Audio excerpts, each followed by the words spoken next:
What is the vanishing twin syndrome? This is something beyond our everyday understanding, because science teaches us that whatever you experience in life can only be remembered, well, maximum if you maybe are a baby or even older than this. But in our work we found out that even before, very early in pregnancy, what you experience in that time can have a strong effect on your life. In the beginning of life, there are many more embryos in the uterus than later on are going to be born. So if there are very early examinations with ultrasound scans, you find round about 10% of all pregnancies being multiples, which means that there is twins inside or even triplets. And usually they die again and one child remains. Of course, sometimes there are twin births, sometimes there are even triplets, but usually there's only one who remains for many reasons. Maybe the uterus is not really made for carrying twins or multiples, because the human brain and the human head is so big that it is a burden for the uterus to carry this enormous weight. But biology always likes to produce more, much more than what is needed. And from a biological point of view, it is just a very normal process that the beginning of life starts with 2 or 3 embryos. But often what happens, one embryo dies, or later in pregnancy one fetus dies, and there is a strong effect on life later on. Very often the adult people feel some kind of longing, of loneliness. Something or someone is missing without really knowing who it is or what it is. And this longing cannot be really fulfilled, not even with a partner or not even with a good job. Something is always missing. Like there is a basic feeling of, I'm just half. This is one of the symptoms, and there's many more symptoms. I would like to mention some of them. For some survivors of the intrauterine catastrophe, this is how we call it, it's a drama or catastrophe. For some survivors, it is so that they carry feelings of being guilty all their life. Guilty for whatsoever happens in your private life, in your professional life. Unconsciously, it feels for many survivors of being responsible for the death of the one who died. So I am responsible because I took too much space in the womb, or maybe I even moved too much, and by moving I killed the other. But objectively, this is very rarely the case. One can see this nowadays in ultrasound scans very brilliantly. But this is very rarely the case, but it is felt like I am guilty of having killed the other one. So this is one more symptom. And another symptom is like many people who like to always buy 2 things of a kind, at least 2. 2 pairs of shoes, same kind, maybe one red, one blue, 2 shirts, 2 pairs of jeans, everything 2. This does not apply to all of the solitary twins, but for many of them, 2 is always better than 1. Lots of people who are concerned like to carry luggage, like many ladies with a really jam-packed handbag often like really to carry this very, very close. But then if you try to convince someone of not having to carry all this burden all the time, they say, no, no, no, this belongs to me, this belongs to me. And I even know a man, when he's at home in his kitchen and doing the cooking, who is carrying a backpack while cooking. He loves this. Just being at home barefoot, comfortable, maybe even not very much dressed, but the backpack needs to be on his back for feeling comfortable. So this is one of the ideas of wanting the other one, the very close by. And often dogs can represent the twin as well. Another very important thing is the relationship life for the solitary twins. Very often solitary twins feel like having to die when a relationship that did not really work out splits up. And this is even physically there, really strong, like shivering and like pain, panic of having to die. Now it's all over.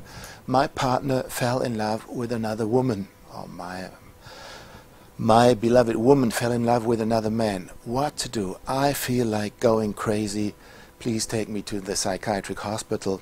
I know some people in person who really did like this. They asked to be taken to the hospital because they could not stand these strong feelings, which are not adequate for an adult. Of course, if a relationship splits up, this is a sad story. But if it comes to feelings like panic attacks and close to death, then this indicates that it is more or less the feeling of the abandoned embryo or fetus. For example, like this would be a fetus maybe the third month of pregnancy. If there had been two and one dies, this is such a strong feeling for the survivor that it is very hard for him to cope with it later on in life. So in the relationship life, one can easily touch these patterns of having lost a twin when the emotions are not adequate for an adult. Another symptom can be, but does not necessarily have to be, all kinds of panic attacks, like in tunnels, in elevators, and other things where feelings, or some people even who are afraid of spiders are deep inside suffering from the vanishing twin syndrome.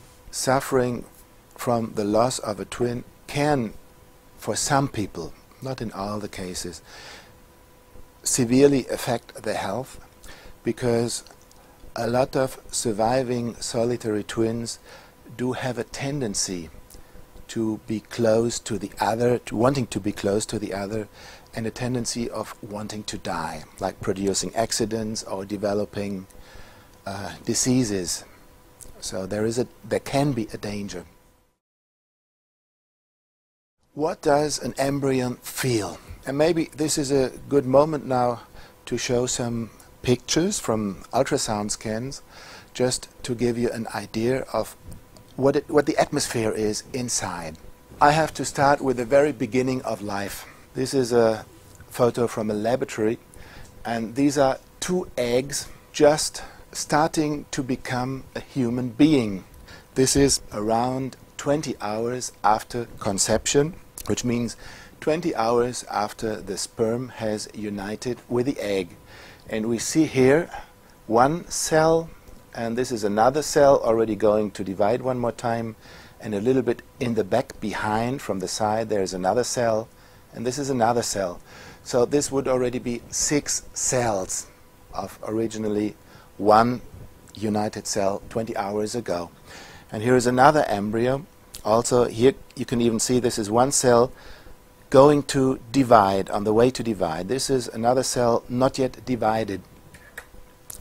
This is the very beginning of life, and this all happens usually in the fallopian tube.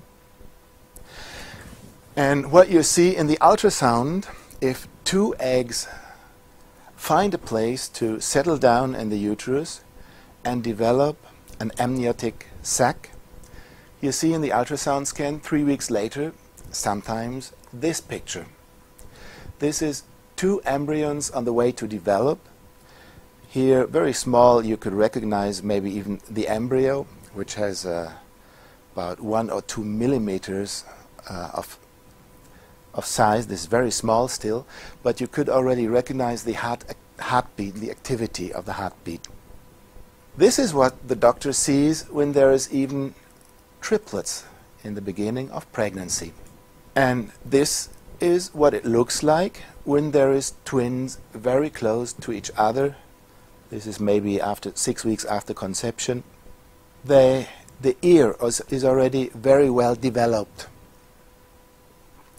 even before the heart starts beating at 23rd, 24th day after conception. And these embryos start to listen. Not only the mother's heartbeat, but also the heartbeat of the other, of the twin. Very quick, very fast. Very soon they can start moving, consciously even, and touching the twin. And they start interacting. There are beautiful videos where you can observe this. This here, which is now just a very sober picture, is the picture of perfect harmony of paradise. A twin who is in contact with another twin is so much in harmony, complete, and he feels what the other is doing. This is very important to understand why twins are different. Living twins and twins who lost their twin during pregnancy or later in life are different from other people. They love differently because the beginning of life was a totally different story. Alone-born twins very often have a tendency to search for the other in the partner. And this can be far too close. The fusion of the two can be much too narrow. Or they're looking for a partner and the other one has to withdraw because he starts suffocating. This is if it does not work out. If it does work out, this is a couple that is very, very close, and very often from the outside people feel like, oh, this is a little bit like brother and sister. This is not so much like man and woman. And also the sexual energy is a different one for people who are mixing up the partner with a twin. Too much mixing up. A little bit is definitely okay, but too much is reducing the partner energy.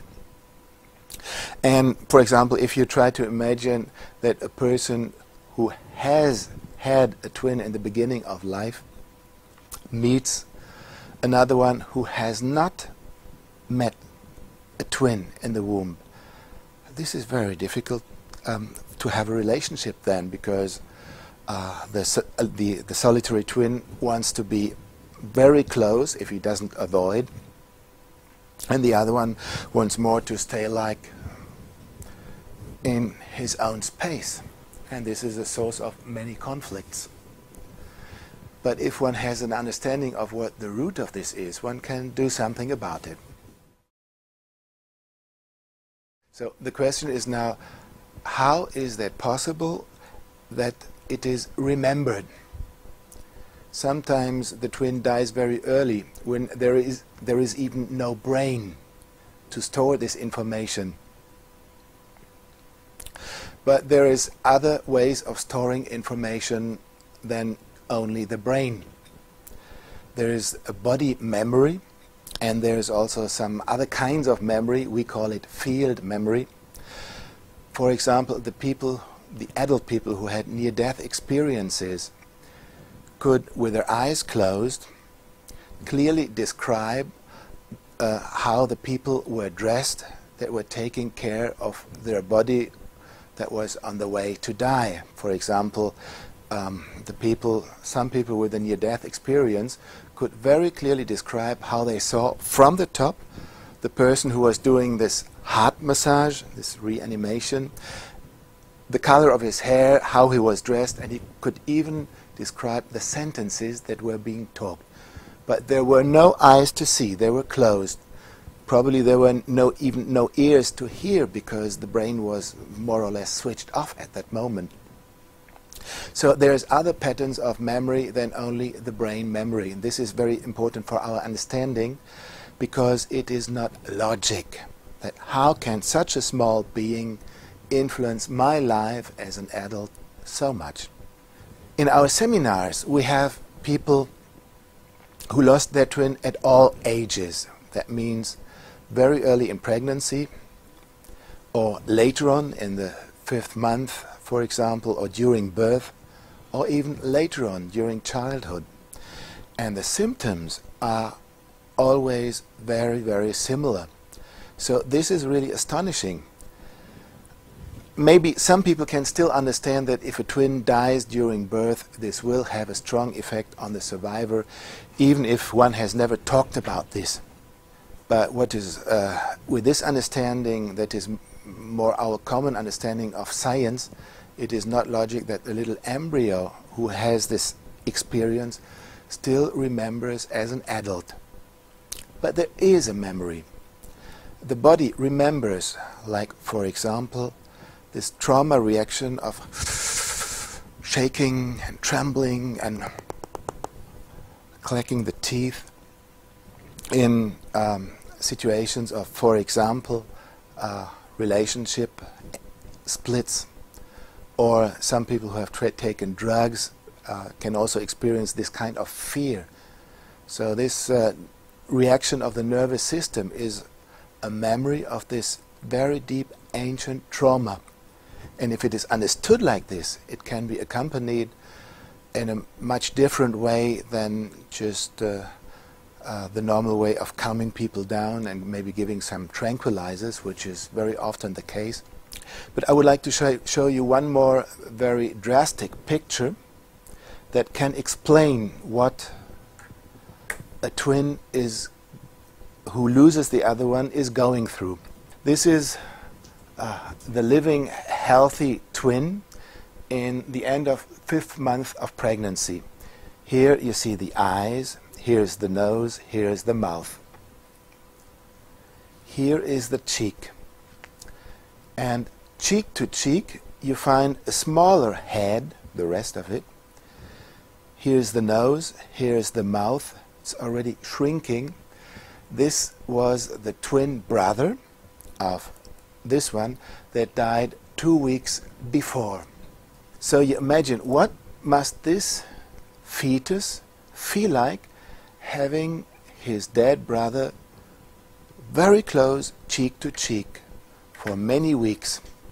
This is often a very strong sensation, and very often also a sensation of horror, because he's already so big that he cannot withdraw in the uterus, which is usually the case if the twin dies when the fetus is smaller.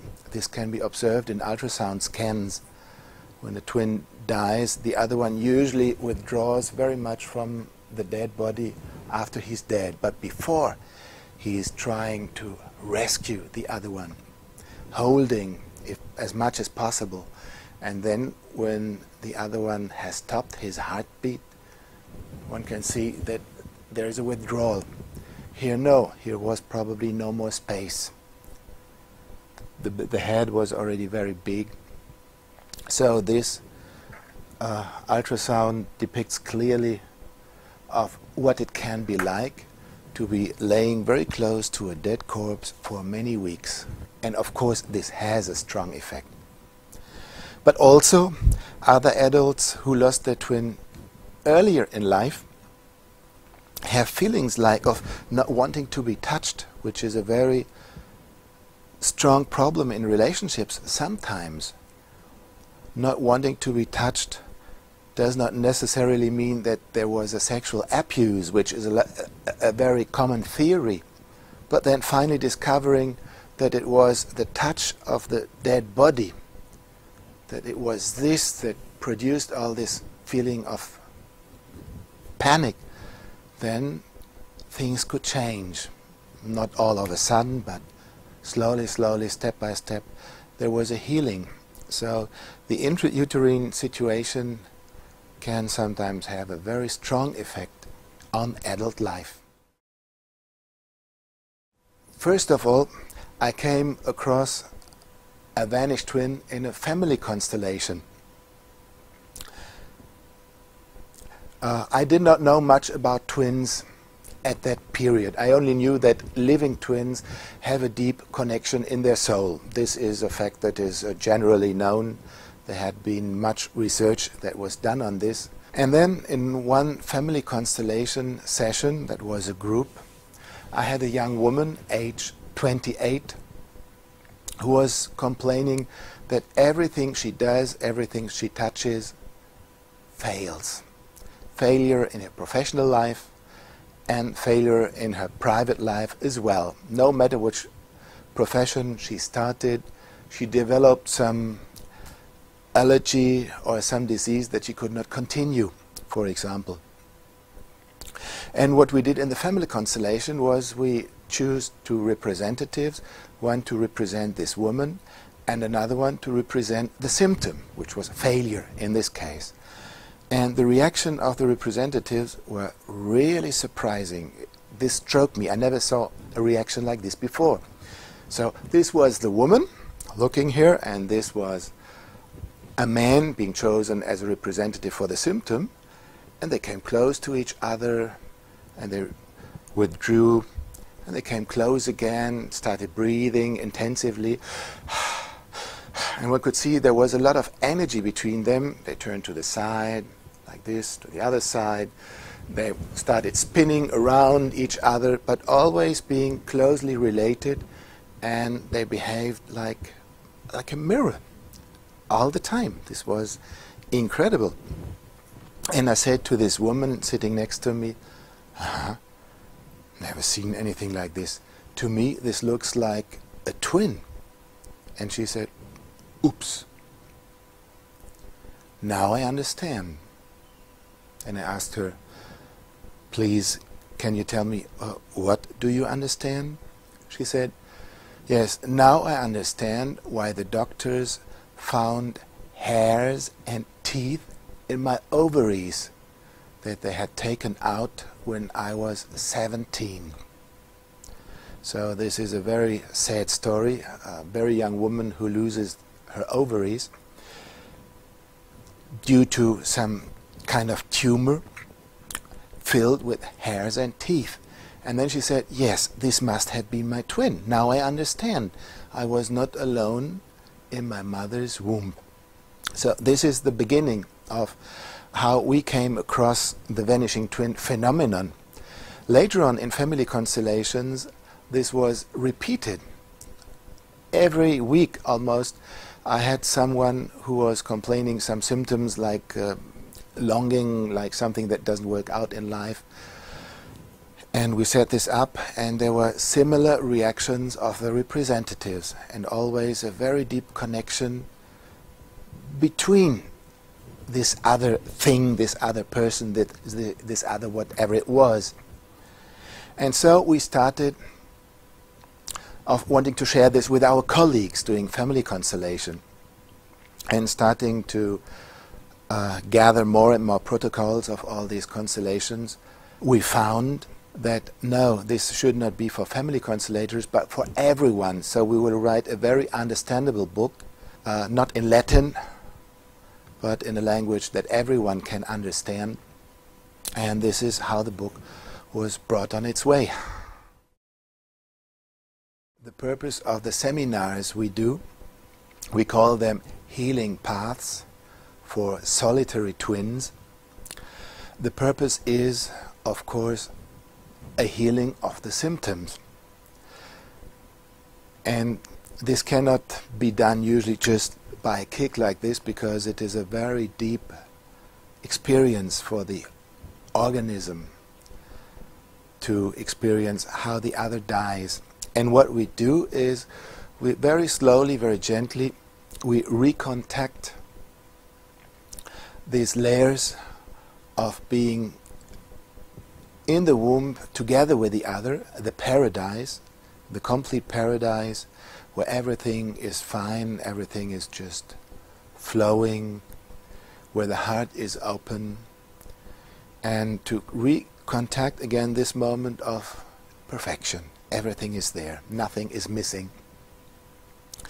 And then slowly we also go, and this is the difficult point, because it's painful, very slowly we go to the point where the other one starts dying, where the heart stops beating, and where the surviving twin feels abandoned and has this very deep shock usually that stays in his system.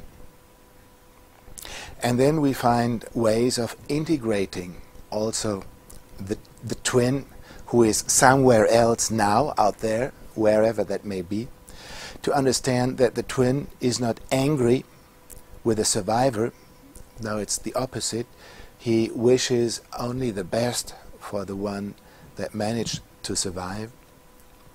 But also understanding for the little fetus or embryo inside the adult that has had a shock. And with this understanding, a lot of things slowly can integrate. If one can talk to the little embryo inside, or maybe fetus, this would, like this, and explaining him, yeah, you are the little embryo, you had been abandoned, and that was such a big shock that you still, as adult, have these feelings sometimes of panic, of abandonment, and difficulties to be in a good love relationship, and all this. So this inner dialogue with the abandoned inner fetus, I call it this way, is very important for healing also, and for understanding. Basically, there is no technique of healing, because wanting to do it with a certain technique means already denying the big catastrophe that happened at the moment. So technique would not be a good word, but I would rather say compassion. Compassion is the major key here for the abandoned fetus. And this can be done by everyone. It's not necessary to come to the seminar. Talking to the inner abandoned embryo or fetus and explaining to him.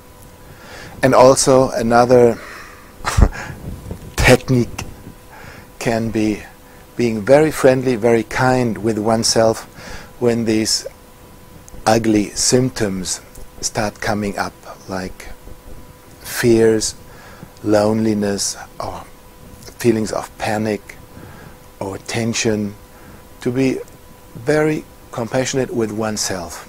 This is the basic key. But this is not a technical question, this is an inner attitude, which is something different. And already reading the book can open so many memories that a lot of things can start healing. This is the feedback we receive from many leaders from all the countries where the book is already available now, that this was a big healing process and a lot of explanation for the inner abandoned embryo. A lot of people have much doubt. Am I really a solitary twin, or is this something that is in my mind, just an idea? I asked my mother, she does not know. So probably there was no twin, my mother does not know. But very often mothers do not know, especially for the generation that was conceived before the existence of ultrasound scans. Very often mothers do not know. Sometimes the mothers know that there were bleedings very early in pregnancy, which can indicate the loss of a twin. But even if your mother tells you, no, there was absolutely nothing I can remember, you can trust your feelings. And if you are reading the book and you feel, reading some passages and you feel deeply touched, it is very, very likely that you are touched because you survived this drama in the womb. Otherwise, you might find the book interesting. Aha, this is interesting. So this is what prenatal life can be like. But it does not touch you deep inside. And at the moment when you read some passages and you feel like, oof, tears are coming up, it is very likely that you have something to do with the subject. And my final message is, follow your heart and not the doubt.